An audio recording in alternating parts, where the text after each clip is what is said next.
Guys, good morning all of you. I am Udish Kumar, Jagroshan Public School, Jangal Harpur. Okay, today I will discuss the present continuous tense. What is the present continuous tense? Present continuous tense किसे कहते हैं, इसकी क्या पहचान है? तो सबसे पहले हम जानेंगे कि प्रेजेंट कंटिन्यूअस टेंस क्या होता है। प्रेजेंट कंटिन्यूअस की पहचान जिस क्रिया के अंत में रहा है, रही है, रहे हैं, रहे हो इत्यादि शब्द समूह से हम प्रेजेंट कंटिन्यूअस टेंस कहते हैं।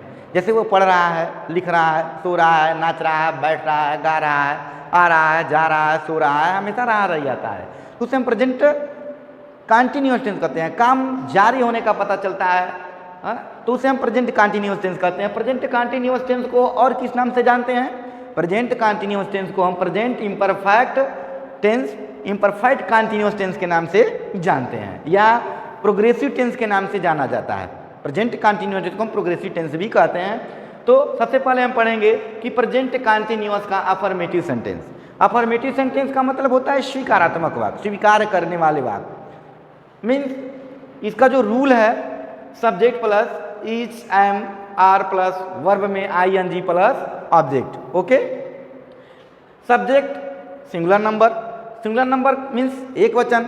एक वचन के अंतर्गत क्या क्या आता है? सिंगुलर नंबर के अंतर्गत क्या कहता है आपको पता है कि he, she, it, I, name, sorry he, she, it या किसी का नाम, ये सिंगुलर नंबर के अंतर्गत आता है।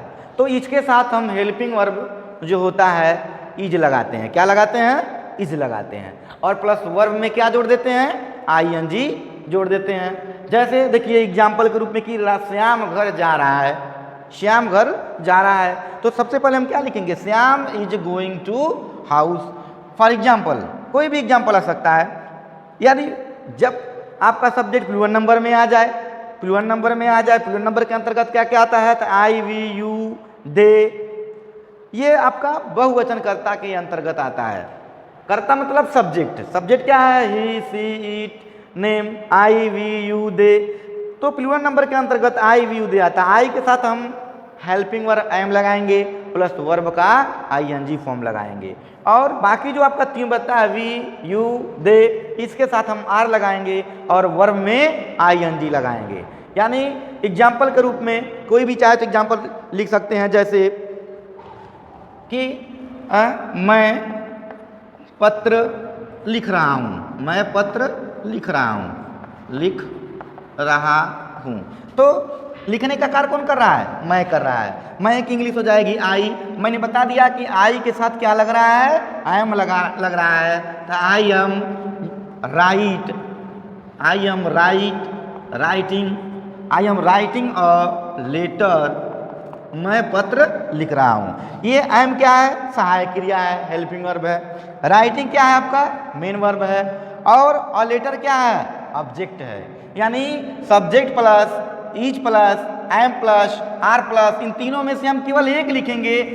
कैसे लिखेंगे? जब हमारा सब्जेक्ट सिंगुलर नंबर रहेगा तो ई लिखेंगे, प्लूरल नंबर आएगा तो आर लिखेंगे, अगर आई आया रहेगा तो एम लिखेंगे। उसके अनुसार हम सब्जेक्ट के अनुसार यहाँ पे हेल्पिंग वर्ब लगाते हैं। ठीक है।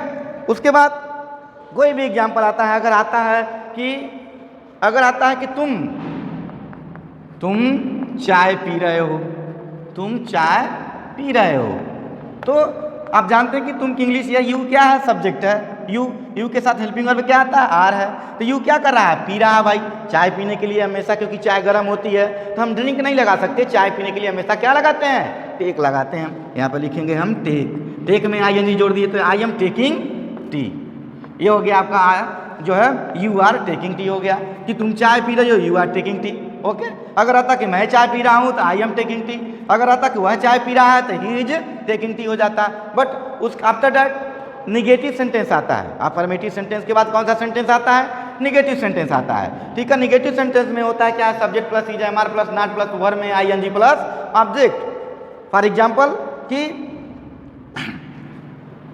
हम गोरखपुर नहीं जा रहे हैं, नहीं जा रहे हैं, हम गोरखपुर नहीं जा रहे हैं। तो हम गोरखपुर नहीं जा रहे हैं भाई, गोरखपुर कौन नहीं जा रहा है? हम नहीं जा रहे हैं। तो हम की अंग्रेजी क्या होती है? वी। अब वी के साथ हेल्पिंग वर्ब क्या आता है? आर। आर के साथ हम नहीं लिखेंगे, नॉट लिखेंगे तो वी आर नॉट। जाने की इंग्लिश क्या होती है भाई? गो होता है, गो में आईएनजी जोड़ दिए, क्या हो गया? गोइंग हो गया। वी आर नॉट गोइंग, कहाँ नहीं जा रहे हैं भाई? गोरखपुर नहीं जा रहा है, तो we are not going to Gorakhpur. जी हम गोरखपुर नहीं जा रहे हैं। ये आपका एग्जाम्पल हो गया कि we are not going to Gorakhpur. हम दिल्ली नहीं जा रहे हैं, हम आगरा नहीं जा रहे हैं। तो ये तरह से इसका फार्मूला आप याद रखेंगे कि subject plus is am are plus not plus verb में आईएनजी प्लस ऑब्जेक्ट। ओके, इसके बाद हम आता है इंट्रोगेटिव सेंटेंस। कौन सा सेंटेंस आता है? Interrogative sentence. इंट्रोगेटिव सेंटेंस दो प्रकार का होता है, एक फर्स्ट टाइप का होता है, एक सेकेंड टाइप का होता है। फर्स्ट टाइप का मतलब क्या होता है? फर्स्ट टाइप में जो हेल्पिंग वर्ब लगता है वो उठ करके कहाँ जाता है? बाहर आ जाता है। कहाँ जाता है? बाहर आ जाता है। यानी जो helping verb is am are लग रहा है वो उठ करके कहाँ जाएगा? बाहर आ जाएगा। फॉर एग्जाम्पल देखिए, आते हैं interrogative sentence. Interrogative sentence, interrogative sentence. Interrogative sentence में is am are plus subject. अगर नॉट वाला सेंटेंस आता है तो हम क्या लिख देंगे? नॉट लिख देंगे। अगर नहीं आता है तो नहीं लिखेंगे। तो आईएनजी फॉर्म प्लस ऑब्जेक्ट प्रश्नवाचक चिन्ह लगाना नहीं भूलेंगे। खाना खाने से पहले, खाना खाने के बाद जिस प्रकार से हाथ धुलना नहीं भूलते हैं, उसी प्रकार से सेंटेंस को लिखने के बाद फुल स्टॉप क्वेश्चन मार्क लगाना नहीं भूलते हैं। ओके, कोई भी एग्जाम्पल आ गया, मान लीजिए अगर आ गया है कि क्या वे बस से स्कूल जा रहे हैं, तो देखेंगे कि यहाँ बस से कौन स्कूल जा रहा है? बस से वे स्कूल जा रहे हैं। आपको पता है कि वे जो है प्लूरल नंबर में आता है। अब प्लूरल नंबर में आता है तो आपको पता होना चाहिए कि इन तीनों में से ईज बाहर आएगा, कि एम बाहर आएगा, कि आर बाहर आएगा। तो जब आपको पता चल गया कि ये प्लूरल नंबर का सब्जेक्ट है हमारा, तो आर उठ के बाहर आ जाएगा, यानी हम लिख देंगे आर। अब एक इंग्लिश आपको पता है, दे, आर दे। अगर इसमें नॉट दिया रहता तो हम सब्जेक्ट के तुरंत बाद क्या लिख देते हैं? नॉट लिख दे, कि नॉट नहीं आया है इसलिए हम नहीं लिखेंगे। तो आर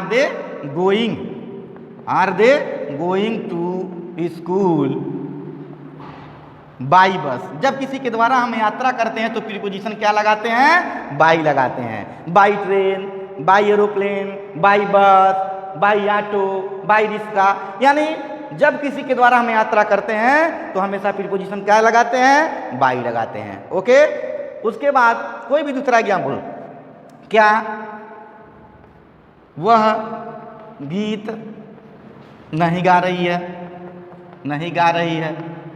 क्या वह गीत नहीं गा रही है? तो प्रेजेंट कंटिन्यूअस। आप देखेंगे कि गीत कौन नहीं गा रहा है? वह नहीं गा रही है। तो वह नहीं गा रही है तो आपको पता चला कि वह की अंग्रेजी क्या होती है? सी होती है। तो इसके अनुसार हेल्पिंग वर्ब क्या आएगा? एम आएगा, कार आएगा, की जाएगा? नहीं भाई, न एम आएगा, न आर आएगा, क्या आएगा? इज आएगा। तो हम यहाँ पे लिख देंगे पहले इज सी। और सी के तुरंत बाद देखिए इज मिल गया आपको, सब्जेक्ट मिल गया। सब्जेक्ट के बाद क्या आया है? नॉट आया है। और वर्ब क्या है? जाना। जाने की अंग्रेजी आपको पता होना चाहिए कि गोइंग है। गा रही है, सिंग, गाने की इंग्लिश आपको पता है कि सिंग है। सिंग में आईएनजी जोड़ दिए तो हो गया singing. Is she not singing a song? Okay भाई, थोड़ा सा कट कर देना, मैंने गोइंग लिख दिया। Okay singing. तो ये आपका एग्जाम्पल है इंट्रोगेटिव फर्स्ट टाइप का। कौन सा टाइप इंट्रोगेटिव था? ये first type interrogative, first type. इसके बाद आता है आपका second type interrogative. Second type में लिखते हैं question word plus is am are plus subject plus not plus verb plus ING जोड़ देंगे प्लस ऑब्जेक्ट क्वेश्चन मार्क का चिन्ह लगा देंगे। ओके, जैसे वह रोज क्यों नहीं पढ़ रहा है? वह रोज क्यों नहीं पढ़ रहा है? भाई क्यों शब्द आ गया। जब क्या शब्द वाक्य के बीच में आया है तो उसकी अंग्रेजी हम सबसे पहले लिखते हैं क्या का मतलब ऐसा नहीं कि केवल क्यों ही आ जाएगा, कभी आ सकता है, क्यों आ सकता है, कहाँ आ सकता है, किसका आ सकता है, किसकी आ सकता है। तो जब क्या शब्द वाक्य के बीच में आएगा तो उसकी अंग्रेजी सबसे पहले लिखते हैं। जैसे क्यों आ गया तो वाई लिखने के बाद देखिए क्वेश्चन वर्ड आपको मिल गया। इन तीनों में से एक लेंगे, इज लेंगे, कैम। इसका डिसाइड करने के लिए हम सब्जेक्ट देखेंगे। सब्जेक्ट हमारा क्या है? वह, इसलिए इसके अनुसार हेल्पिंग वर्ब क्या लग जाएगा? इज लग जाएगा। सब्जेक्ट क्या है? वह। तो why is he not reading daily. Okay, ये आपका इंट्रोगेटिव सेकेंड टाइप है। कोई भी एग्जाम्पल, जैसे अगर आता कि आपको अंग्रेजी कौन पढ़ा रहा है, तुम्हें अंग्रेजी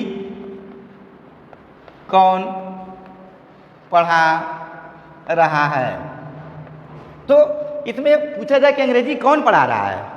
भाई अगर अंग्रेजी कौन पढ़ा रहा है तो जो पढ़ाने वाला कौन है, एंड कौन, तो कौन की इंग्लिश सबसे पहले हम लिखेंगे हु। भाई जब कोई पढ़ाने वाला व्यक्ति एक ही होगा तो जाहिर सी बात है, जब एक आदमी होगा फर्स्ट पर्सन का तो हेल्पिंग वर्ब यहाँ क्या लग जाएगा, इज।